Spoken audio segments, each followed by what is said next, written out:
কিছু টাকা পয়সা আর বন্ধু বান্ধব, লাইফে আর কিচ্ছু লাগবে না।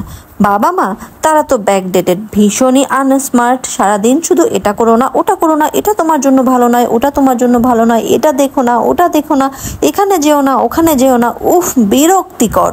আর বন্ধুরা ভীষণই স্মার্ট, ভীষণই সাপোর্টিভ। আমাকে সব থেকে ভালো বোঝে আমার বন্ধুরা, মা বাবা একদমই বোঝে না। হ্যাঁ, একটা নির্দিষ্ট বয়স সীমা পর্যন্ত আমাদের অনেকেরই চিন্তা ভাবনা, অনেকের কি বলবো, বেশিরভাগ মানুষের চিন্তা ভাবনাই এরকমটা থাকে। বাট ট্রাস্ট মি, আমরা যখন বাস্তব জীবনে প্রবেশ করি এই চিন্তাটার বিশাল রকম একটা পরিবর্তন আসে। রঙিন চশমা পরা, ঘোর লাগা ওই বয়সটা কিন্তু চোখের পলকেই শেষ হয়ে যায় এবং হঠাৎ করেই আমরা একদিন দেখি যে কঠিন বাস্তবে এসে পড়েছি। এক সুতোয় গাঁথা সুন্দর পুঁথির মালাটা হঠাৎ করেই একদিন ছিঁড়ে যায়, আর এরপরে আমরা কে যে কোথায় ছিটকে পড়ি।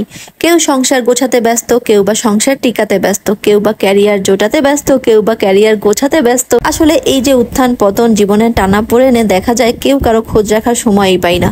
তখনই বাবা মায়ের বলা প্রতিটা কথা বাস্তবে রূপ পেতে দেখি। মাঝে মাঝে হঠাৎ করেই যখন তোরা ছিলি, তোরা আছিস, জানি তোরাই থাকবি, এই গানটা কানে আসে, একটু মন কেমন করে, আর তখন একটা ফোন করে নেই, সৌজন্যমূলক কথা বলে নেই দুই একটা, হয়তো বা অকেশনালি দুই একবার দেখাও হয়ে যায়, ব্যাস ওই পর্যন্তই।